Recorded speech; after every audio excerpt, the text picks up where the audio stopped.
this is less than 500 watts. So doesn't matter. You We know. got lots of fuses in here. Yes. That box is right there. So The circuit breakers. You don't have Don't worry. Don't have any reflections off of these glass things behind it. No, No, I just, that- these have to go way, way down in order to avoid, Yeah. you see, as soon as it, Yeah. I think that's all right. Yeah, that's all right. I won't squint. I won't squint. Fine. Okay. I'm pretty sure it's- Oh, you got one in the window there, just barely. I know, well, I think I had. You had it out for a moment there. I did. Down a little bit. There you I are. can't Now see you got that. it. It's out. Is it out? Yeah, it's out. I don't see it now. Yeah, right. Good. And then here's another historic chair you can sit in, Jane. It's Yep. another one Lovely. you can add to your memoirs that you've read or two. All right, if you'll just focus now, Jane, and then what I usually do is I'll give a few introductory sentences. Ultimately, you see, I prepare a little biographical sketch to dub in before. But for this purpose, I just say a few sentences for identification of the tape. And then I will say, please proceed. And then... What do I do? Then... You gotta give me guidance. All right, now we'll... this turns out to work out very, very nicely. Incidentally, I don't have many chemists yet, but I have Pauling so far, and let's see and Seaborg, and those. But you'll be, and I'm doing Gerasi tomorrow. Oh, that's you know good. him. Oh, of course. You're going to have a lot of fun with him. Yeah. So I'm really looking. Don't forward forget to ask him about his winery. Okay, I'll do that. He owns. Thanks for the tips. He really owns, or he really runs a first-class winery, Ridge Winery. I'll be there. I don't know how much he owns of it. If he doesn't own 99%, he owns 90% or something. Oh like yeah, that. well, that's And fantastic. it's one of the fanciest wineries in this part of the country. That's fascinating. He specializes in Zinfandel.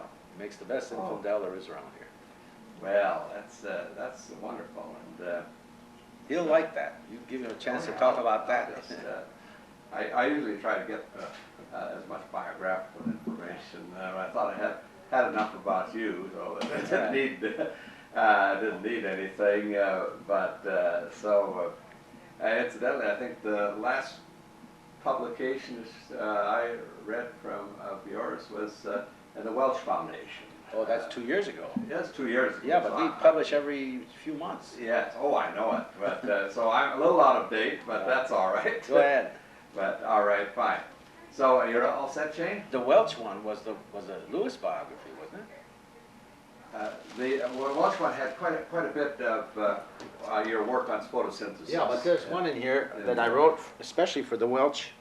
This is 76, I think. This Yeah, is well, later. I think It's the a one, later one than that. I got was, what was it, 81 or something like that?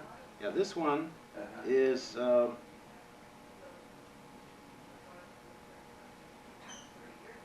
yeah, Gilbert Lewis.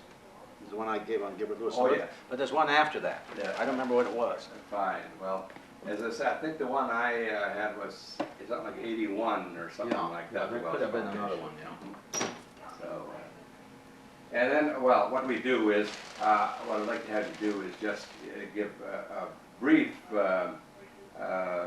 story of your background and schooling, you know, which led you into the field of chemistry. And, you know, when I taped C. Gray, for instance, he was very proud he had a notebook of science experiments that he made when he was 7 years old, you know, which he showed, and you know that. Yeah. But it's a little bit of how you got interested in science. You'll be disappointed when you hear, but Well, that's, well, it varies. We've got some. Did you see people- that statue on my desk? That's a new one. I just added it. My wife just gave it to me. Oh yeah. You have to look at it carefully. Oh. no, She I- says, pardon? Is it the thinker? No, go over and take a look. Come on. It's worth taking a look at. Since I'm an artist. Jane's an artist, so. Go take a look at it. Oh, my Lord. Well, so, Oh, Homo sapiens. yes. Well, Good but hope. she says that she saw that, and I believe I saw it with her, standing on the desk behind Stalin's desk in the Kremlin. We once went there, you know, Oh, 20 years ago, yeah. and that was there. And apparently it was a favorite piece of his. I'll be Well, damned. now, This is a the sort of copy. thing, I wish we could get that on. This is a video. copy of that piece. She says, I can't guarantee it, but I'm sure she hasn't forgotten. Could we maybe have a picture of it? Sure. Sure. Fine. Okay. Oh, don't help. Don't give it to me. No, No, not like that. Yeah. Put it over there or someplace. Yeah, well, Oh, yeah, sure. sure. We'll get it later. Fine. You can swing it around. All right, sure. All right, Jane. And then. Yeah, that's it. Sure, That's that's it. it. Yeah, Good. Fine. Very good. Okay. And you see the head and you can see the monkey. Yeah. And I don't think you can read Darwin here, but that's Yeah.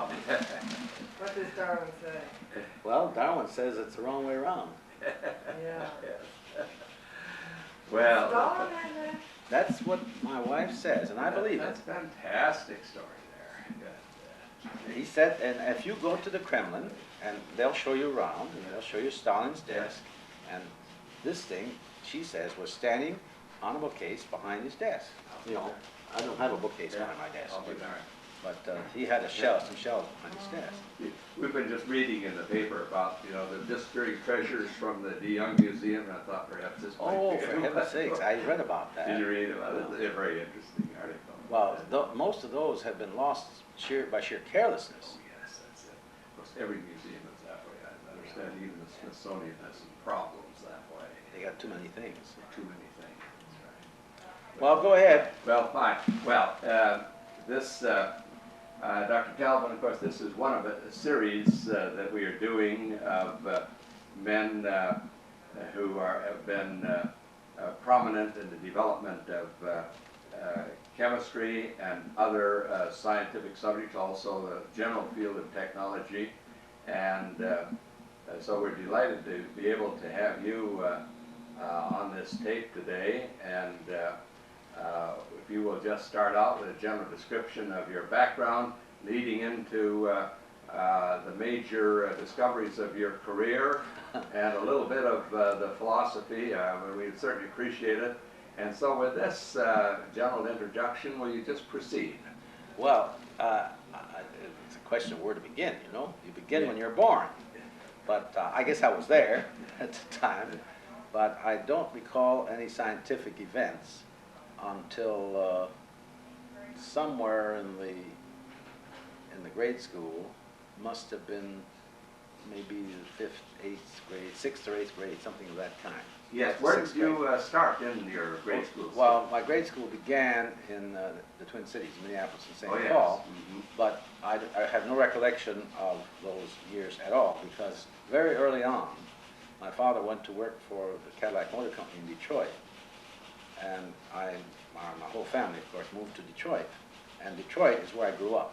I went to grade school and high school in Detroit. So all of my schooling, all of it, took place in Detroit.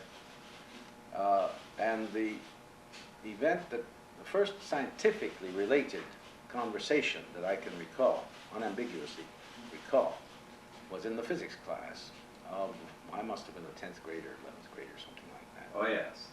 And I was in the habit, as I still am, of responding to the teacher's questions almost before the questions were out of his mouth.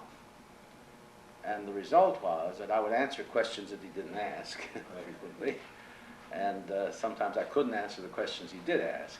You'd be very good at some of these TV content.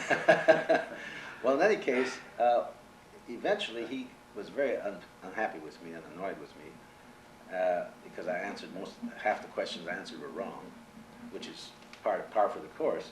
But he said, you know, he said, you'll never make a scientist. And he said, the reason you'll never make a scientist is you don't allow all the information to be presented before you decide on an answer. And that's been a very characteristic phenomenon throughout my life. And I've always taught my students that, and I've done it from a somewhat different point of view. Namely that it's no trick to get the right answer about some scientific question. When you've got all the data, it's all laid out in front of you. There's no, that a computer can do that. It doesn't take any brain to do that. The real trick is to get the right answer when you've only got half the data, and half of what you have is wrong, and you don't know which half is wrong, and then when you get the right answer, you're doing something creative. And I've tried to teach that to all my students, and it works. That's a marvelous It philosophy. usually works. But you see, it stems from a very early time, from the time when the physics teacher said I would never be a scientist because I didn't wait for all the data to come in before I tried to give him an answer. And I still do that. In fact, I feel that it is essential that we do that. If we don't do that, it's not a creative act. It's not useful to have a man doing it, not to have any person doing it, because a machine could do that. So that's been basic throughout my whole life, to really try and understand the phenomenon of the world, all the phenomena, as early as possible in the presentation of the phenomena, without necessarily waiting for all of the facts to be in. Now, that is a philosophy which I think can lead you into great troubles, as it frequently does. But also But great also, advances. you can make advances that way, because then you aren't bothered by too much by the dogma of the day, so to speak, Yeah. because you really don't know what it is. Yeah, well, I think that's another example of this famous saying, the turtle makes progress only when he sticks his neck out. You know, that's true. All for right, human I beings, too. hadn't been using it that way, but that's quite correct. That's essentially what it amounts to.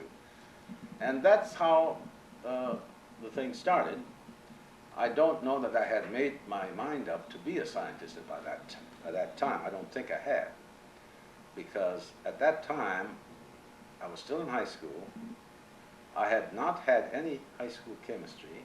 If I had, it was purely descriptive. I just don't recall it at all. The only course that I really had that was called science was the physics course.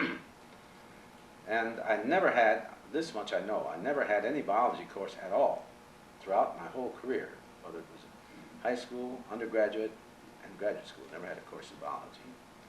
And as you know, later on, I spent a good fraction of my time doing biology, even so, even today. So there's been none of that formal biology in my background. That has been both an advantage and a disadvantage. It's a disadvantage in that I don't know the formal taxonomic language of biology. I can't understand, I have to look up everything to understand the classification systems. It's difficult for me. But yes, of course that's very important in biology. It makes things easier. But, yeah. But I got along without it. If you work at it, you don't need it. Yeah. But that's the only part that's missing.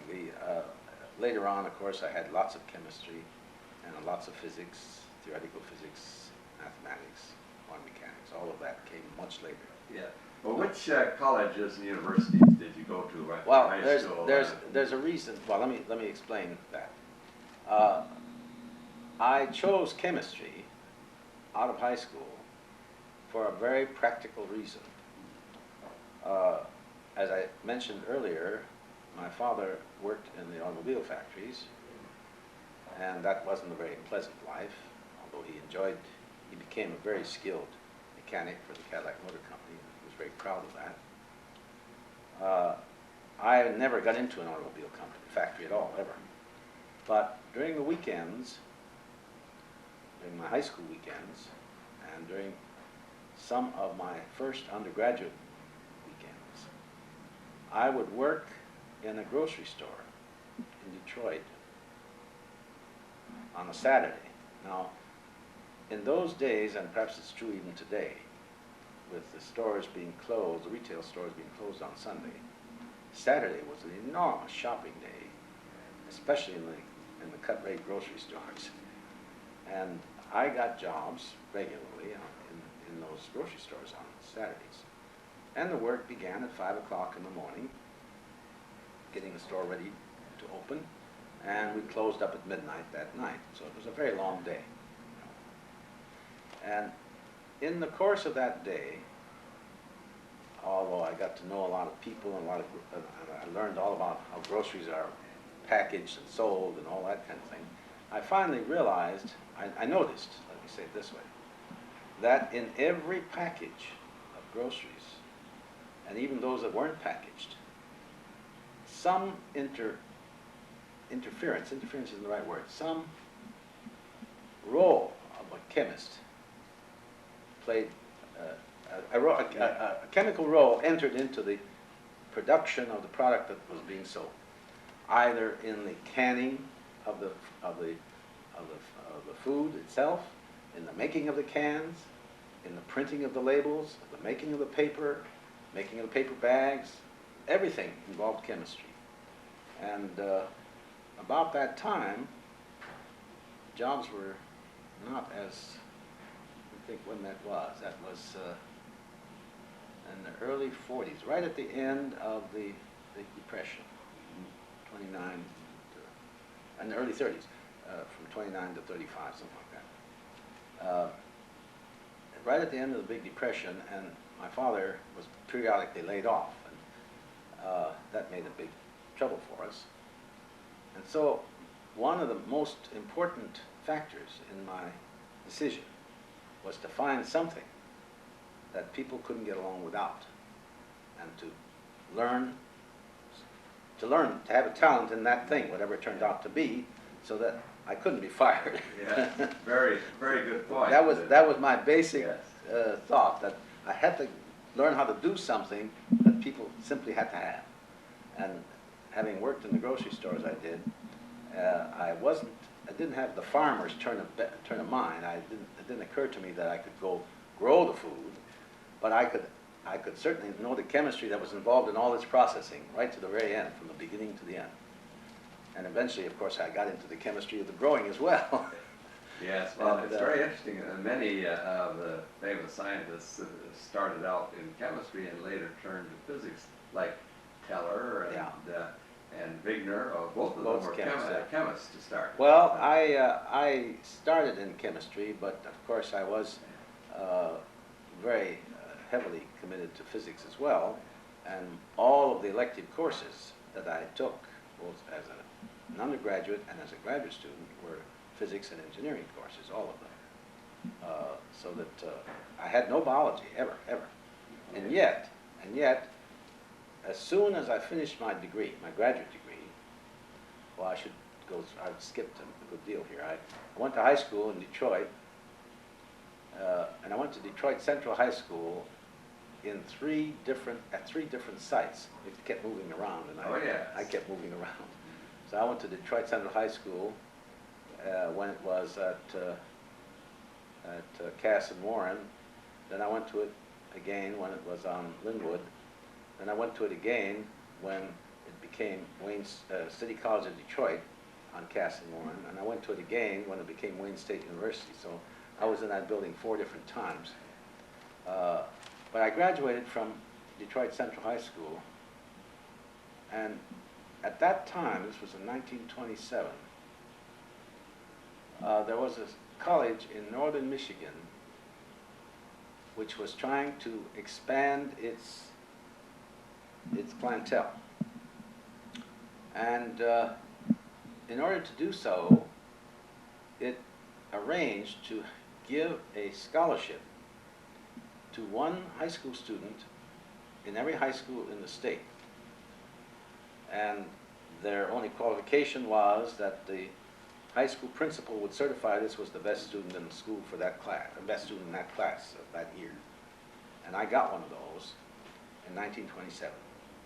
And I went to what was then called the Michigan College of Mines, but it became the Michigan College of Mining and Technology that year, and it has since become the Michigan Technological University in Houghton, Michigan, northern Michigan. It went through several stages until it became essentially an engineering school of broader scope.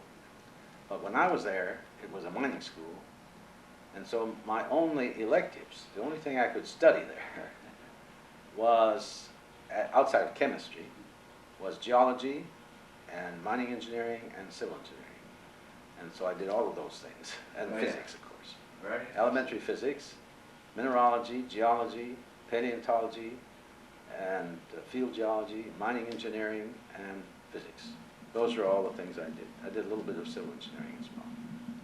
And that finished in 1931. Finished that one.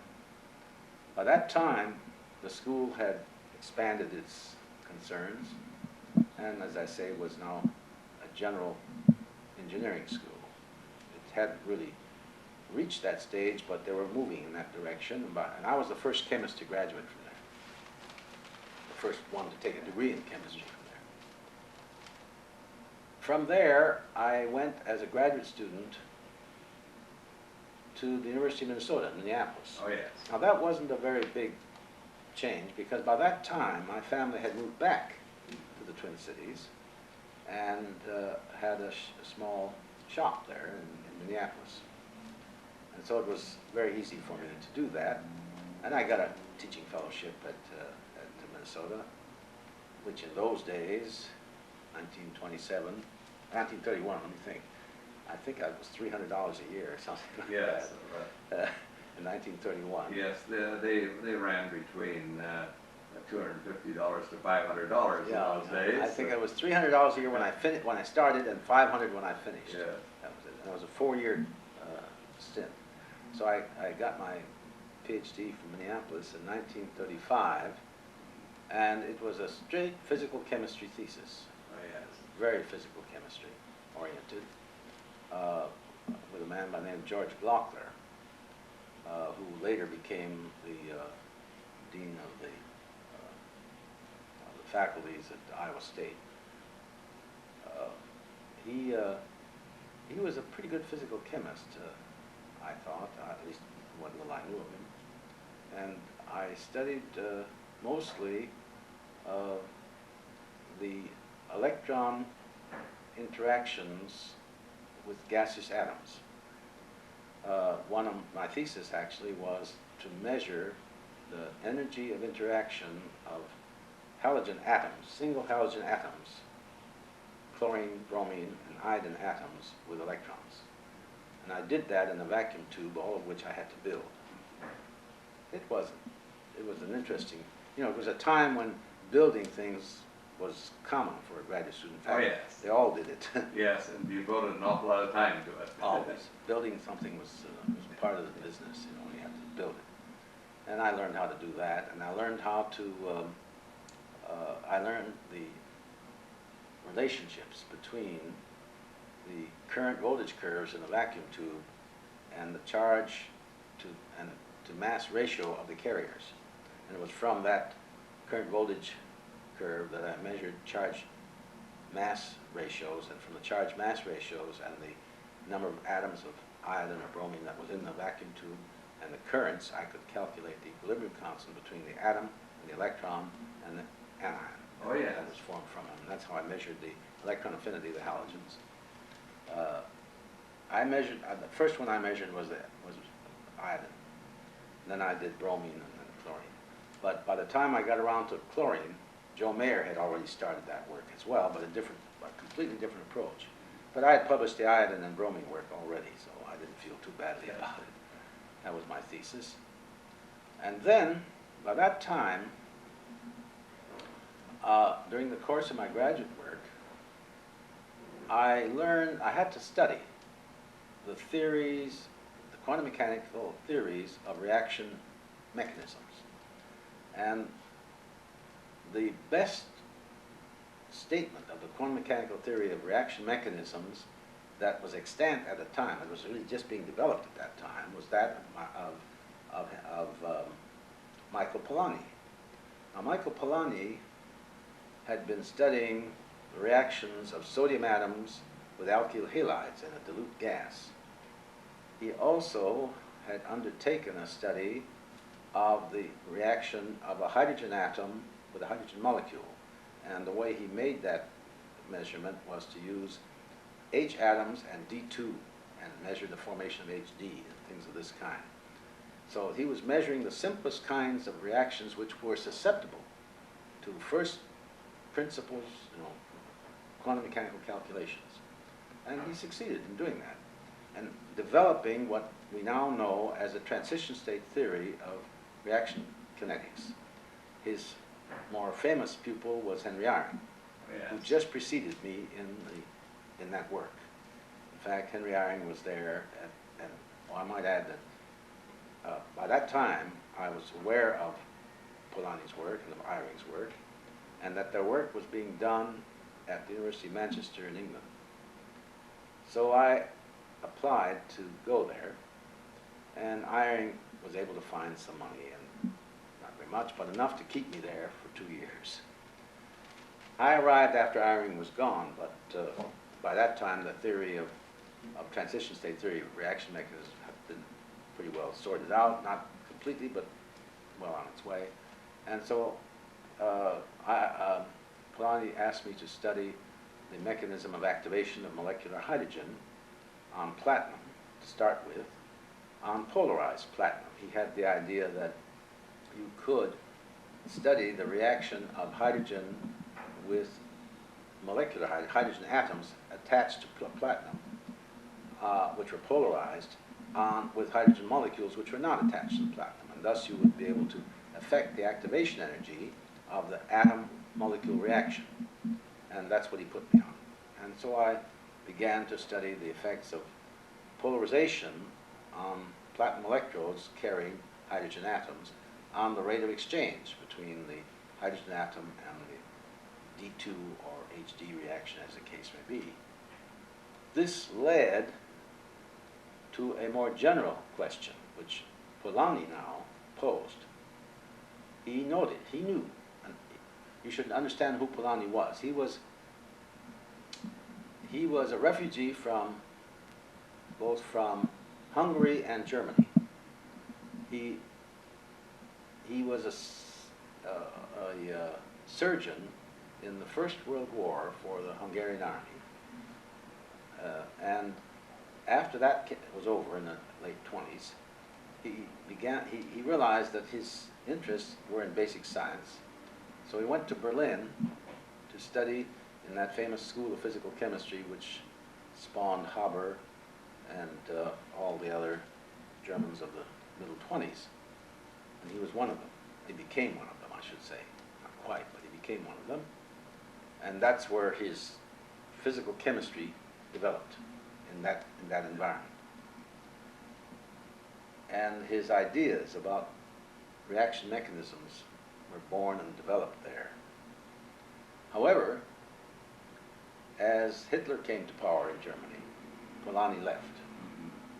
And he left in time so that he didn't, I don't know just how serious his suffering as a result of that was, but he went to England. And it was in England that I met him, not in Germany. Oh, yes. He came to England, must have been sometime before 1935, probably at 32 or 33, at the worst Hitler period. Yes. Of course, there were quite a number at the same time. Exactly. And Berkeley from Italy, part of the same. Exodus, yes. And Teller was another Hungarian, and so was the other man. Wigner. Yeah. And Polanyi was one of those people. Yeah. But he went to England. The others came here. And I got to know him in England. I went there in 1935. I spent 2 years with him. And by that time, as I say, after I had finished the hydrogen work, or had got well into it, because Polanyi's background had some biology in it, he was aware of the fact that there were enzymes in living systems that could deal with molecular hydrogen. And he thought that those enzymes all had metals in them, and he thought that those enzymes would probably be important to understand if we really wanted to activate molecular hydrogen properly.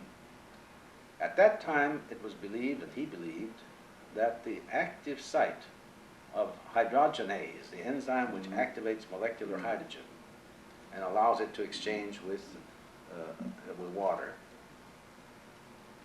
was an iron porphyrin-bearing enzyme. The reason I think he thought that, I have to say I think because he never did tell me, was that most of these enzymes that did things like that were oxidation and reduction enzymes which catalyzed the addition or removal of electrons from substrates. And in a sense, if the enzyme activated molecular hydrogen so it would exchange with the protons of water, presumably the enzyme was oxidizing H2 to give protons and holding the electrons back somehow, and then the protons would exchange and then come back again as molecular hydrogen with the D in them, or tritium in them, or what have you. Polanyi had been studying these exchange reactions in various ways. He invented, for example, the micro pycnometer to measure the density of water in order to measure the amount of deuterium in it. He would use, I don't think, more than a few tens of microliters of the water to measure its density. He made micro pycnometers, little floats. The pycnometer itself would hold maybe 100 microliters or 50 microliters of water, and it was put in through by evaporating it through a microcapillary. And the top of that pycnometer bore a little sphere about 5 millimeters in diameter. And that sphere was very thin glass and flattened on one side. So that now the pycnometer, when dropped in water, would float with the water-containing part, little solid water-containing part, down, and the bulb up. Now, the size of that bulb depends on the pressure because of the little flattened part. And if you increase the pressure, you would reduce the size of the float, and it would sink. If you raise the gas pressure, it would expand and it would rise. And he could measure density of 100 microliters of water to 5 or 6 or 7 places that way. That's fantastic technique. Yeah, It just, that was the kind of a man he was. And ingenious, too. Because ordinarily you... We don't have mass spectrometers in those days. That's right. We didn't have them. And he invented that, or, designed it and had it built. And so we were measuring water that way and measuring the exchanges that way, as a matter of fact. Well, as I said, he had the idea that the enzymes must have some peculiar properties of, which are dependent upon the porphyrins, because almost all redox systems in biology that he knew about, the heme of red blood cells, the chlorophyll of the green plants, all were porphyrin-type molecules with different kinds of centers. The heme always had an iron center, the chlorophyll a magnesium center. And then, of course, I guess it's the crustaceans or mollusks have a copper center, yes, center exactly. So well, and so thing in he common. put me onto that after I'd been there a year and a half. And he said, there must be something very special about this tetrapyrrolic structure which surrounds the metal, which makes it do funny things in biology. Now, the trouble with the biological tetrapyrroles is they're very unstable compared to the kinds of things he's used to doing. And about that time, in 1934, R.P. Lindstedt, a professor of organic chemistry at Imperial College in London, had discovered phthalocyanine. He was a consultant for ICI. And ICI was making phthalonitrile, which is dicyanobenzene, orthodicyanobenzene, in glass-lined kettles. Well, one time, one of those glass-lined kettles, which phthalonitrile is normally colorless and crystallizes out as beautiful white crystals, one time it turned into a blue mess. And they called in Lindstedt and said, what happened? So he took some of this blue stuff and worked with it for a little short time, I don't know how long, and he sorted out the fact that what had happened had been that the glass lining of the iron kettle had cracked. Oh, yeah. And the phthalonitrile had come in contact with the iron. And this had catalyzed the cyclization of the 4 phthalonitriles around an iron center. So we had iron phthalocyanine. That was the beginning of a new dye stuff. Turned out to be a very stable dye stuff. It is known as a tetrazoporphyrin because the meso bridges between the 4 pyrrole rings, instead of being carbon atoms as they are in nature, were nitrogen atoms. Oh, yes. That's why it's called a tetrazoporphyrin. But But that's it's a basic, all same basic exactly, structure. same there. basic structure. So Polanyi says, go down to London, find out how to make that stuff, and bring it back. Mhm. He gave me 2 weeks to do that. Yes, I know these glass lined vessels, of course, are used very much in Yeah. chemical engineering, and we used to have to go when we get a crack, we'd go in there and we'd fill it with gold. You Yeah. know, that's keep- the only way you can yeah, repair it. that's right, But, that's right. Well- that's a common thing. But it Well, was and you see amazing. what happened That here. led to a discovery. And that became one of the most important, pigments, dye stuff, organic pigments, for a period of 20 or 30 years now. ICI is still one of the principal, it's still one of the principal pigments. DuPont picked it up and licensed from ICI, and they've only just gone out of the business 50 years later. That's a long time for a lifetime of new Of product. one dye stuff, that's Yes. right. Well, there was a whole class of dye stuffs once you got the idea. Yes. And so I began then to study the, Polanyi then asked the question, well, now here you have an extremely stable porphyrin, a porphyrin-like molecule. You could put copper in it, iron in it, you could put anything you want in it, and you should be able to study its catalytic properties as a hydrogen catalyst, just like platinum. You could heat it up, cool it, do what you like, treat it, so on. So he had me make some of it and study it as a hydrogen activating catalyst to see if I could make it do what platinum does, catalyze the H2D2 reaction, things like that. And we spent a lot of time doing that, and I enjoyed that very much. But in so doing, I became thoroughly aware of the importance of that particular type of structure in biological oxidation reduction, because it's everywhere. It's in the heme of red blood cells, it's in the myoglobin of muscle, it's in the cytochromes of all over the liver. It's everywhere that these iron porphyrin molecules, they're everywhere. They always involve movement of electrons and protons. And of course the chlorophyll, the green of the plants, is a very close relative. It's not the same, but it's a close relative of a porphyrin. It's not quite the same as a porphyrin. Very close. And so that also involves photochemical oxidation reduction. Oh, yes. Sure. And that's how I got started on that business. And I did, my last experiments with Polanyi were hydrogen activation on metal thiocyanins, copper and zinc and so on. And that was the end of that work, and then I came to Berkeley. I came to Berkeley in 1937 because Joel Hildebrand had visited Polanyi. Polanyi in 1934, 35, something of that kind. I don't remember the exact date, early 35. And Polanyi knew that it was time for me to go get a job somewhere. Yeah. And so he recommended me to Hildebrand. Now, Hildebrand wasn't chairman of the department here. Gilbert Lewis was chairman of the department. So Hildebrand said, well, I'll see what I can do, or Right. something. I wasn't part of the conversation. Yeah. In any case, an offer did come from Gilbert Lewis to come and be an instructor at the University of California in Berkeley. And that's where I came. I came from Manchester to Berkeley, and I've been here ever since. That's 1937 to 1984, whatever number of years that is. It's a long time. That is a long tenure there. And I've been here all that time. But the work has moved, as you probably know. The first thing I did when I came here was have to learn how to teach organic chemistry, because that's what I was hired for.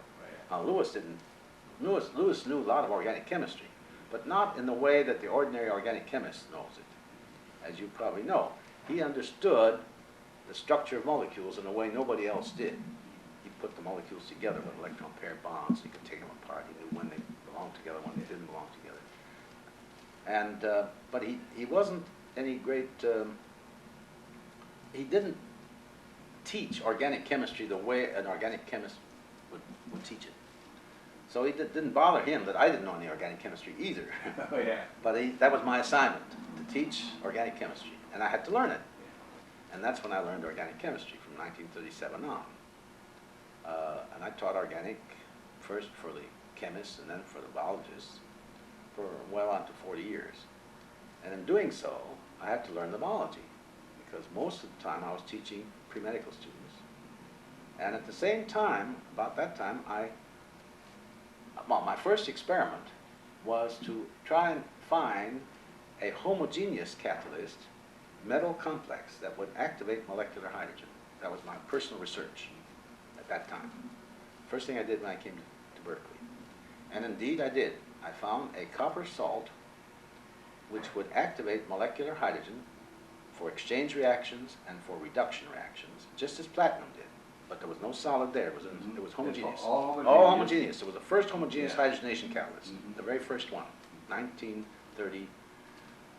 See, I came here in 37. By 1938, I had it, Right. and the first publication was roughly 1938, something like that, on homogeneous catalytic hydrogenation. I hydrogenated a quinone. Well, that was easy to hydrogenate, but that was the first Yeah. one. And it turned out to be a copper salt dissolved in an organic solvent. And that led to an attempt to understand, in general, homogeneous hydrogen activation. Yeah. This was a copper Copper- salt of what? Copper acetate in quinone. Acetate. It turned out to be cuprous acetate, not Yes. cupric. Mhm. I started with cupric, but I very soon learned it wasn't cupric. It was Yeah. cuprous acetate that was the catalyst. Right. It was an autocatalytic phenomenon, you see. It would sometimes work, sometimes it wouldn't. Yeah. I never knew why until I realized what the nature is. The hydrogen absorption would start out practically zero, and then all of a sudden would take off. And the curve was autocatalytic. It was as though whatever was formed was catalyzing more. And that's what put me onto the cuprous idea. And then if I start with cuprous, I don't have that Yeah, straight line. sure. That's how I found that out. And but in doing this, I became even more concerned with the coordination chemistry of metal transition metals, iron, cobalt, nickel, copper, zinc, and so on, and how they do catalysis. And that led to thinking again about chlorophyll. Now, this was in 1937 to 39. In 1939, Martin Kamen, and 38 I guess it was, Martin Kamen and Sam Rubin, working with a cyclotron, which was right here, just underneath this building where we are sitting now, right Yeah. down here. The 37-inch? 37 inch, right, and there's a little plaque down there if you go down there. Oh, yeah. Right under this room. That's where I'm at, Yes. right down here. Right. Only 6 stories up now, it was down there. Found that they could bombard nitrogen with neutrons, and get an NP reaction, which would give them carbon-14. Nitrogen in, neutron in and proton out would give carbon-14 into nitrogen-14. You understand what I'm saying? Oh, yes, sure. And they found also carbon-11 that was found. Yes, of course, carbon-14 is infinitely more useful. Yes, well, they found both, and the carbon-11 was only 20 minutes, and Yeah. they tried to do something with Yeah. carbon-11, and they did a few things, but it's very hard to work with carbon-11. In the meantime, they stacked ammonium nitrate around the 30-inch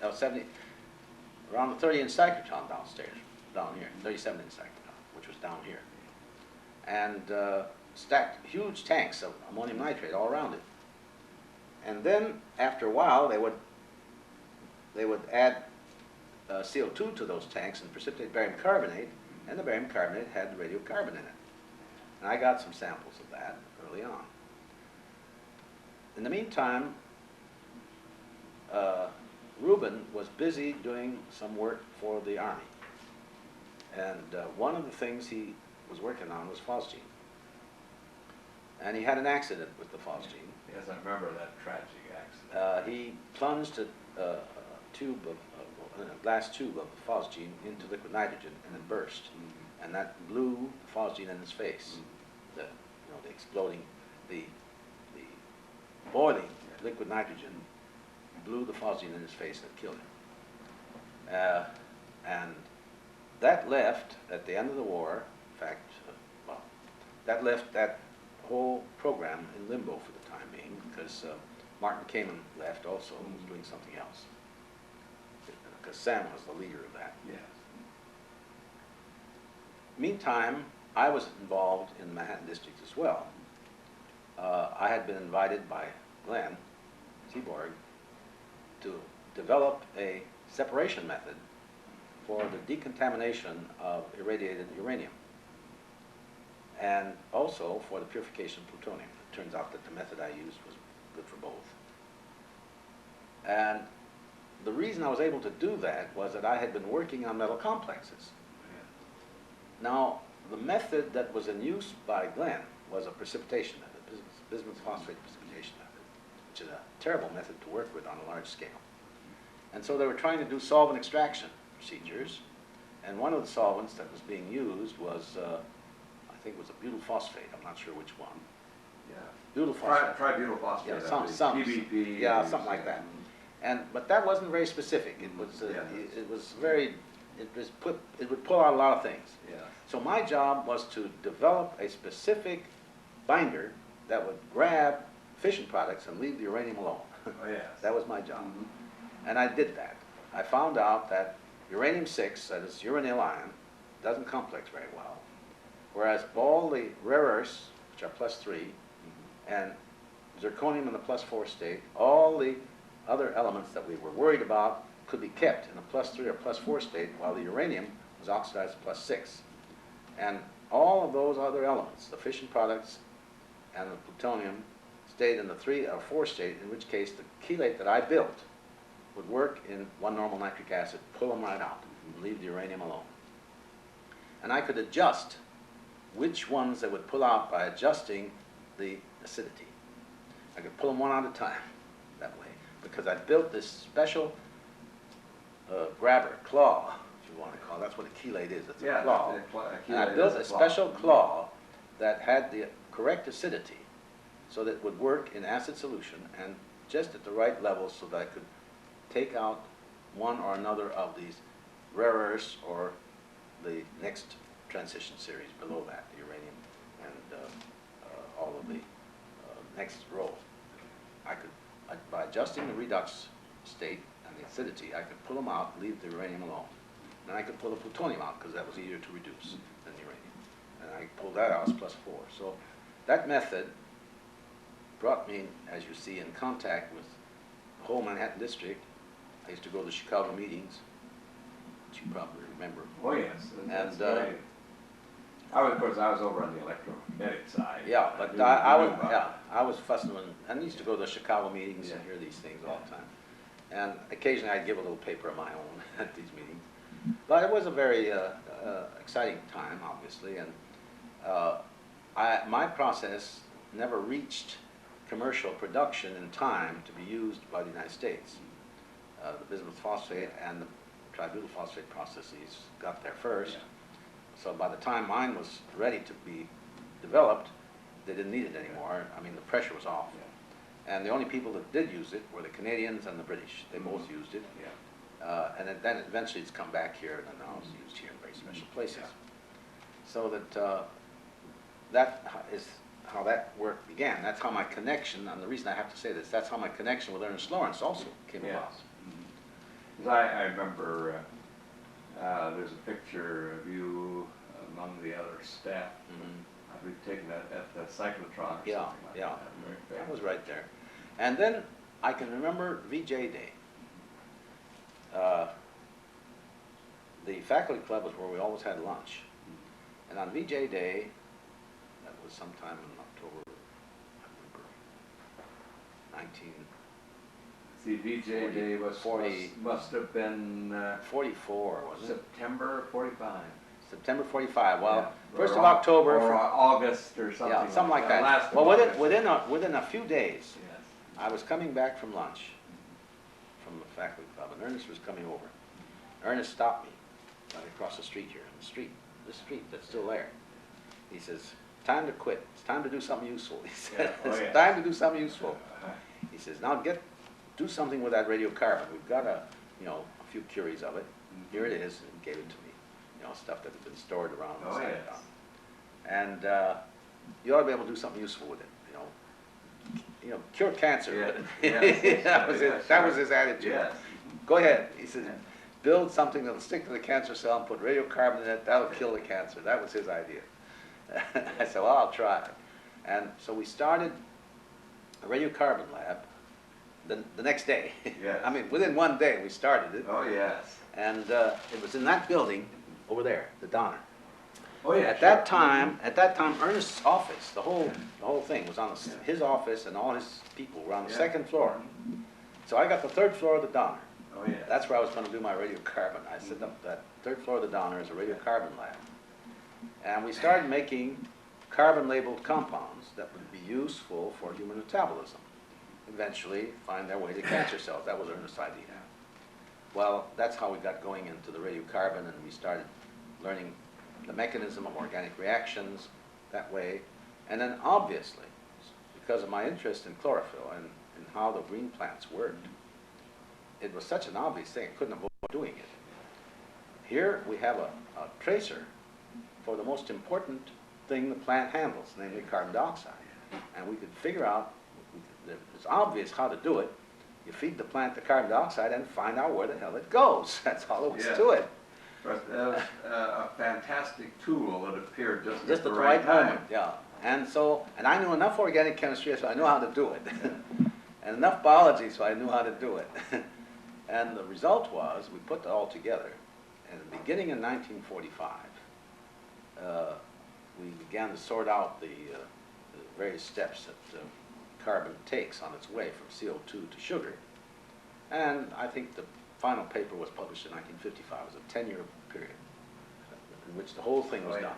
It took us about 10 years to do it. And as a result of that, of course, we moved from Donner into the ORL when they moved the old 37-inch out. You see, we took it out, gave it to Davis. And so we had the whole main floor of the 37-inch building, an old wooden building, whose photo is on the wall over there. And in fact, it's over there, right behind you, behind the fireplace. Oh, yeah. See it? Yeah, that's Dave's picture. Yeah. And we used the whole thing, and we had no problems because such an old building, nobody in the university cared what I did to it. Oh, yes. We could put rooms wherever we wanted to. Yes, We could put anything we wanted into it, or You out of it. didn't have to get a permit. No to put a permits nail for in the anything. wall. No permits for anything, or saw a hole in the floor or something like that. We did it all. And as a matter of fact, we had to build a concrete counting room under the floor because every time they turned on the 60-inch, which was next door to us, you know, in the Crocker lab, we couldn't count. You know, every time they turned it on, there were neutrons all over the place, and you just couldn't count. So we had to dig a hole in the ground and saw a hole in the floor and dig a hole in the ground and build a concrete counting room down underneath that wooden building. And even that was a little not enough to protect us when they turned the 60-inch on. That was something. That really sprayed neutrons all over the place, all over the campus, in fact. You know, we had the lab over in the Donner, and every time the 60-inch was turned on, we quit. We couldn't work. You could still, there's still enough stray neutrons Neutrons got getting over there. So well, you know, we were counting 2-3 counts a minute. You know. Oh, yeah, of course, that's it. You can't. And so, Not very much had to happen for us to be out of work. The background is so important. It was very, very, well, we finally got them to put lights on, you know, and connect it, so when the red light went on, we stopped. We didn't try to make any counts, that was all. That's when the beam was on. The Deuteron beam was on, we just didn't make any counts. And as I say, the path of carbon in photosynthesis, well, we had to learn a lot of plant biology to do that, of course, and I'm still doing that. But we learned a lot of plant biology. And then, as I said, that 10-year period from 1945, 1955, we mapped the whole route from CO2 to sugar and got it all done. And then the next question, there are two more questions. One was, what drives it? And that's the photochemistry on the one hand. And the second one, what controls it? What turns it to sugar? What turns it into fat? What turns it into protein? Those problems are still with us. And I'm working on both ends of those. Some of my associates are more deeply involved in it than I. Al Bassam, of course, is the world's expert on how plants control what happens to the carbon after it gets in the sugar. You know, what turns it on in this place or that place. Some of my other colleagues up there are more concerned with the primary photochemical act, as am I now. And my concern now, my two major activities, stem from both of those things. One, can we use plants today, plants that are not now used as crops, to solve the energy problem, to produce oil which can be used, converted into gasoline, fuel oil, lubricating oil, and all that. That's one part of it. And the other one is, can we use the knowledge that we are gaining of how the plant actually captures a quantum and stores it in some kind of energy form. Yeah. Some, With can such we use that? terrifically high efficiency. Yes, the efficiency isn't very high, but it's Oh, higher it's than, not? Yeah. it's the best photochemical converter we've got. Yes. It's still not very good, but it's Yes. the best. We haven't got anything better. Yeah. The best that has been done has been 15%. Oh, yes, well, that's really But high. in the field, it's only about 4%, and most of the time it's only around 1%. But I think we can do it in the lab once we learn how. We can run it 15 or 20%. Oh, yeah. That'll be very good. And we've learned now a good deal about how the plant does it, and we've begun to simulate with totally synthetic systems the sensitizer, not chlorophyll, but something like it, the donor molecules, which the acceptor molecules, the chlorophyll or the chlorophyll analog hands the electron to an acceptor, and then the chlorophyll has a hole left behind, it has to get the electron from the water, which it can get with a catalyst there. And we know now that we have a number of possible sensitizers in the middle, of possible acceptors to make hydrogen or reduce CO2 on one side, donors on the other side, catalysts with manganese or ruthenium or something like that, which can take the electron away from water and make either oxygen if you want to make it, which would be a waste, but oxidize something else which would be useful. So we can do that now. And the question really is, can we construct a unitary system that'll do it all at once? And I think we're in a way to do that. And that, I think, will be the ultimate answer to our energy needs. And hopefully we'll get it before the war for resources catches up with us. Oh, yes. Well, Because that's coming, and we have to avoid It's that. coming, and this is one of the hopes of the future, to be We've got to be able to control do that, and we've got to be able to do it fast enough Yeah. to make liquid fuels, which we need, Yeah. on a large scale, and that means hydrocarbons essentially, on a large enough scale to fulfill the demands of agriculture, of industry, of all the various, and the personal transport, everything that goes with that. And Almost everything that's associated with our civilization. is dependent we on don't today. high quality, high density liquid energy, and that's mostly hydrocarbon, hydrogen or hydrocarbon. And I think we can do that. And I think the only problem is, can we do it in time? Yes. That's really the Well, it's a tremendous problem. Yeah. Well, we're learning. We learn from the plants how the plants do it. Now, we can't depend on the plants. Well, I shouldn't say that. We can depend on the plants right today, because there are many plants, and you see photos of them behind you there, one over there, which produce latex, which is mostly a suspension or an emulsion of Yeah. oil and water. And we can use those in the interim, until we can get a totally synthetic system working. That's the way I look at Yes. it. So we use the existing plants that can make hydrocarbons to produce them right now, so we don't run into the CO2 problem in the atmosphere, which burning coal or shale Yeah. will do, and we don't run into the localized problems, which leads to war, which is what the other aspect. Yes. Those are the two primary problems that we've got to deal with. And those are the two primary problems I'm concerned with from those 2 points of view. The plants to produce hydrocarbons now, and it can be done. In some countries, they're doing it already. Again, that invitation to Brazil. that I Oh, just yes, showed that you. accounts That's for your- the sugar their- business. The sugar That's business. their hope of the future. That's right. And they're doing it. They've made last year 7 billion liters of fermentation alcohol from sugar cane. 7 billion. That's, I'd say 8 billion. That's 2 billion gallons of gasoline, essentially. 2 billion gallons of alcohol. And that uses more than just the sugar, it uses the whole cane. biomass. Yeah, the whole biomass is used. That's correct. You burn the gas that's left over to Yeah. run the whole Mhm. extraction plant. So you don't have any excess energy put in. Everything's coming out. So that takes care of the energy to do the processing. To plant the plants, to harvest them, to process them, takes care of the works. So they've got a process and they're doing it. That's, as I said, that's what that invitation is about. And I think that's going to work. But we can't do that because we can't grow sugar cane on a scale No. in this country. So we have to grow other plants, and we've been selecting other plants that could do it. And there are a number that could do it. Some of them are trees, some of them are shrubs, and so on. So it's possible. It's just a question now of getting it done before the eruption occurs. Yes. Well, it's, of course, when you look at the energy problem from even might even say short range thing. In the year 2020, we know we've got some fantastically difficult things unless we know how to solve things just like you mentioned. Well, I don't think we have to wait that long. I think it's coming sooner than I that. think you can do it sooner than Oh, that. I think we can do it. I think we Yeah. will do it in 20 years if I live that Yeah. long.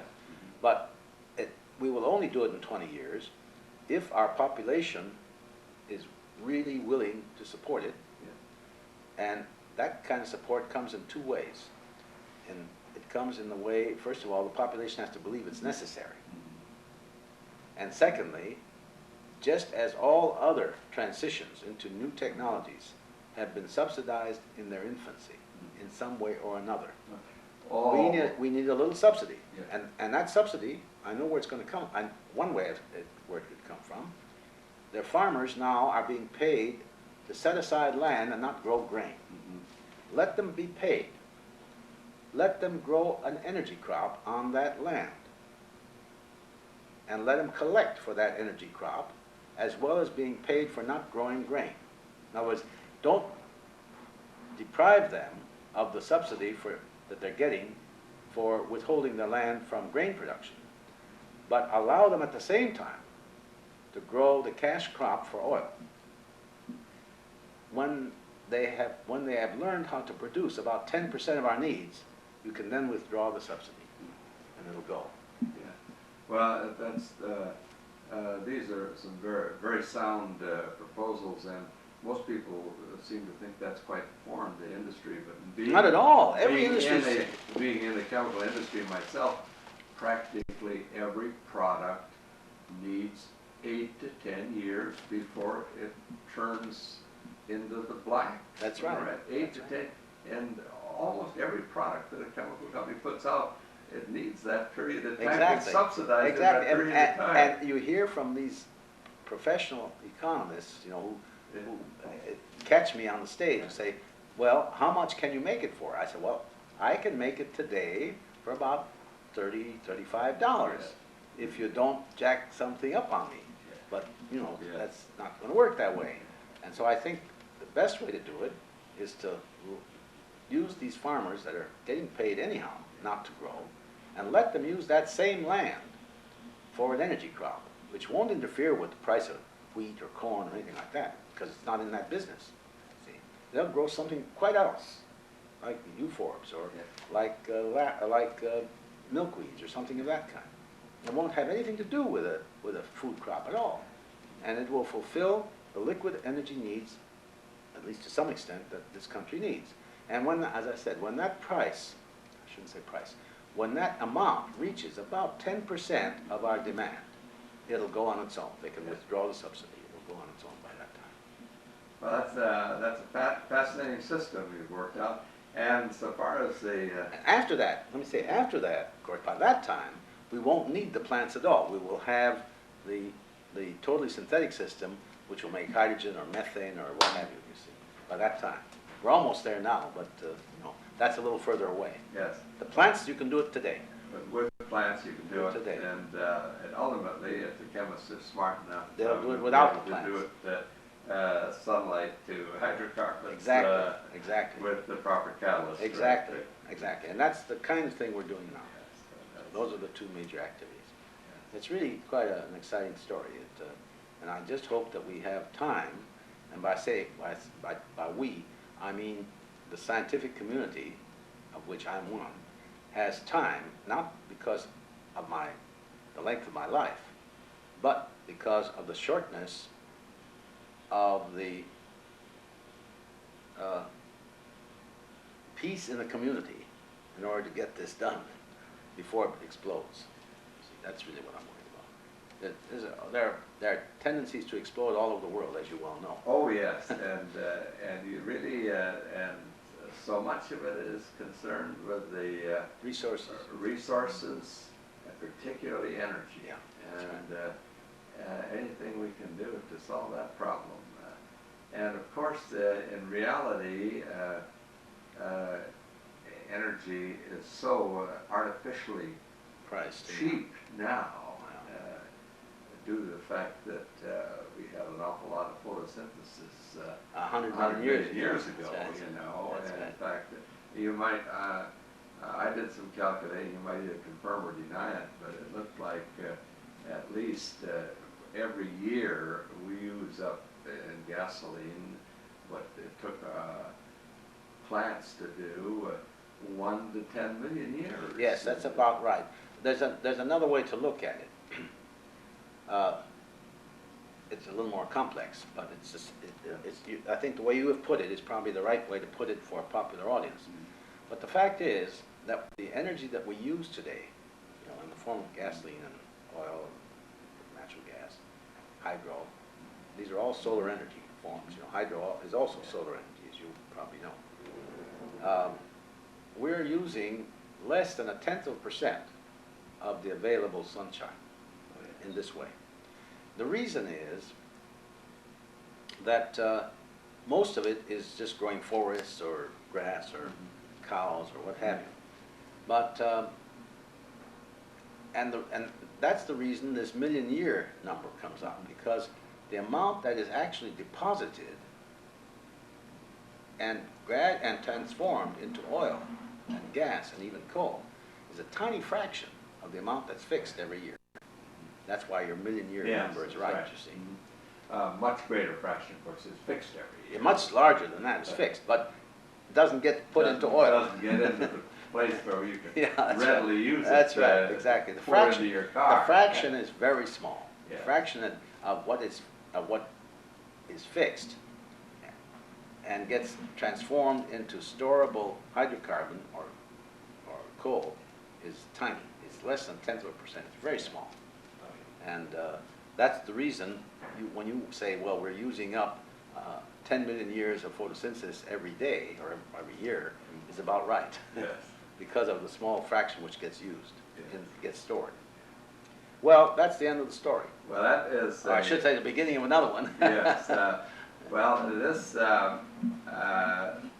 So your particular efforts these days are continuing along to get out all of the details of this whole energy problem. Yes. Of which there must be literally thousands of separate problems. Oh, that have to be indeed. solved. Everyone has to be dealt with. Yes. Including the ultimate catalyst, that will take the sunlight. Well, it won't be one. It'll be a half a dozen. Half a dozen. All lined up in the right order in the right systems. Yes, and of course that is the ideal solution, almost the philosopher's stone of solving our problems as far as energy. Well, there's something very funny about the American public. I don't think it's funny, really. I think it's sad. But until they are put into a crisis situation, they simply won't do it.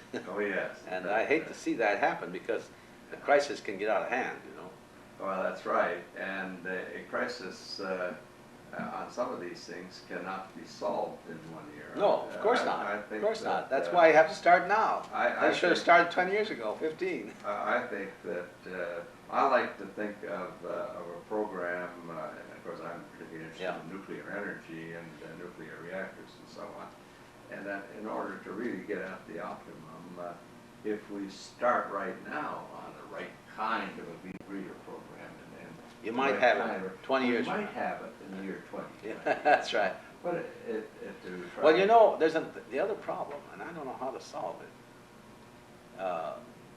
is to me, see, nuclear is essentially an electric generating system. Yes. I don't think it produces liquid. You can produce liquid fuel, but it's a long way no, around. that's the wrong way.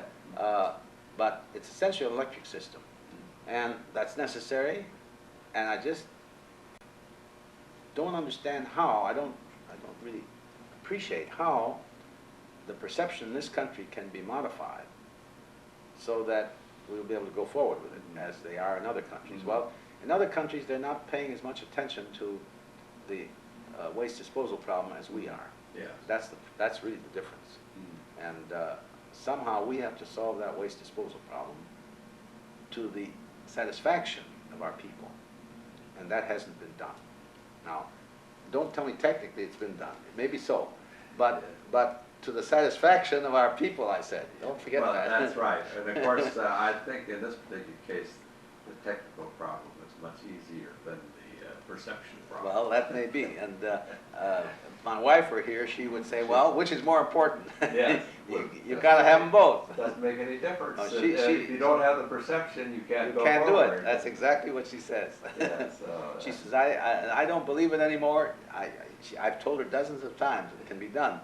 I don't believe it, she says. I Yes. don't believe it. Sure, I encountered the same thing. Well, this was wonderful, and we really enjoyed it very much, and Well, I think this takes care of us very nicely. Yeah, very good. Now we're All right. 2:43. We've been here Right, it was about an hour hour. and a half.